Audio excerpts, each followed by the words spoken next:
Hey.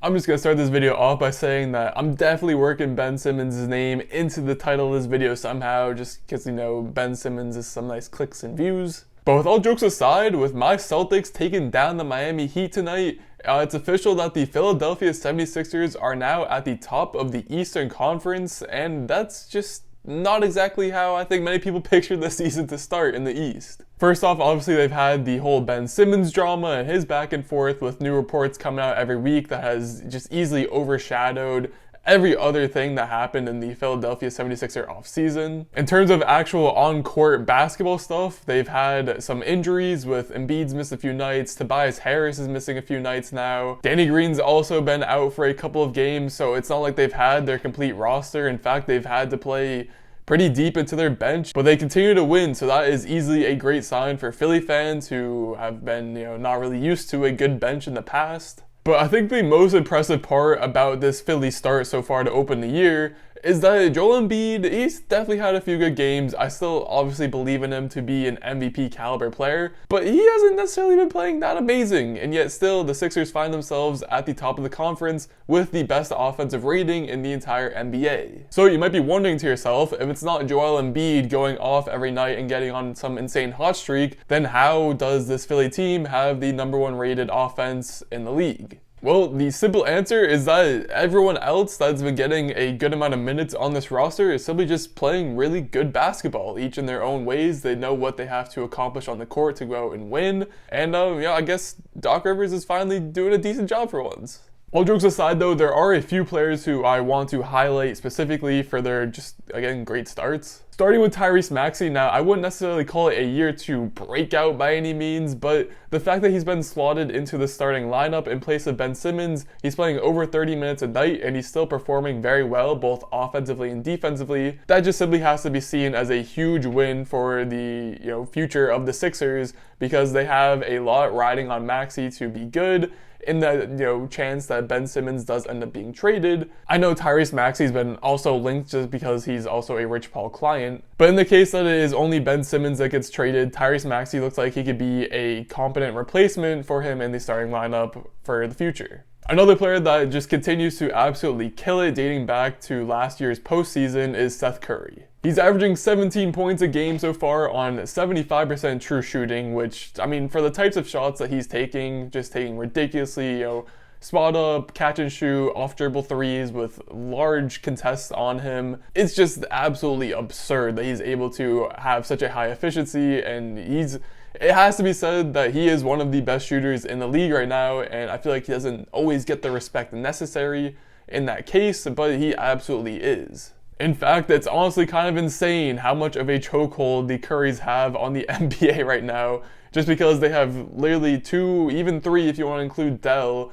of some of the best shooters of all time coming from one family. I mean, their genes must just be ridiculous. And the one player off the bench that I want to highlight is Georges Niang. I know he's become a fan favorite of the Philly fans so far just because he's been a rock solid steady presence. Again, while guys like Tobias Harris, Danny Green have been missing time, Niang has slid in and he seems like he's been a perfect puzzle piece fit for this Sixers bench unit. Because not only is he able to play with the starters, feed off their energy, be a spot-up shooter, and a pass connector to just be able to swing the ball and just overall just have a good IQ on offense and defense. But when you put him onto bench lineups, he's also able to be a playmaker of sorts. He's able to run the offense. He's just able to do so many things well for your team. If I had to equate someone to him, I'd say it's similar to what, like a Nikola Batum does over for the Clippers. And then one last player specifically that I want to mention quickly, just because you can't get through a Philadelphia 76ers video without A, talking about Ben Simmons, which we've already done, and then 2, also talking about free agent pickup Andre Drummond. Because for as much slander as Andre Drummond has deservedly received in recent years from NBA fans from multiple fan bases, Andre Drummond is very quietly having a solid year as the backup center to Joel Embiid. In games where Embiid is healthy and Andre Drummond only has to play 10-15 minutes,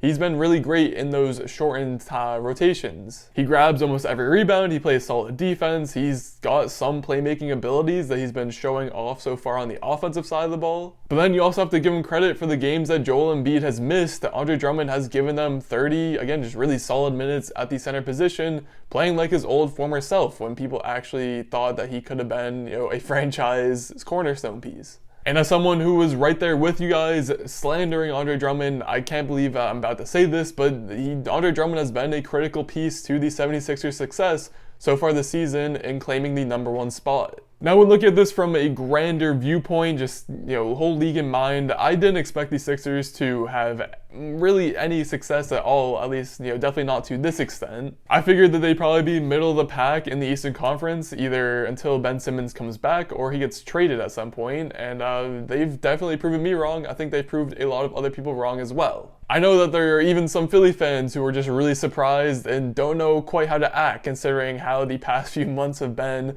being a 76ers fan, with the blown leads in the playoffs, ultimately losing to the Hawks in 7 games, the Ben Simmons dunk opportunity, all the Ben Simmons drama from the offseason, and then even the Ben Simmons drama that continues to happen to this day. It's all been such a headache that I feel like most fans aren't even appreciating that the Sixers are still a good basketball team. Because so far, even when Joel Embiid hasn't been playing that well, he has an off shooting night, he's still able to get his either from the free throw line, drawing fouls, or just getting a few easy putbacks or stuff. But this also feels like the first time, maybe ever in the Joel Embiid Sixers era, that he actually has a bench that's able to support him when he's resting on the bench, either for the rotation or for a full game. The rest of the Sixers team is stepping up and actually providing good support, which who knows if this is going to be a thing that lasts. Who knows if come playoff time it's going to be the same old Philadelphia 76ers, just blowouts. But nonetheless, it has to be encouraging for Sixers fans that the bench is playing well and people are stepping up, and it looks like people are finally taking legitimate leaps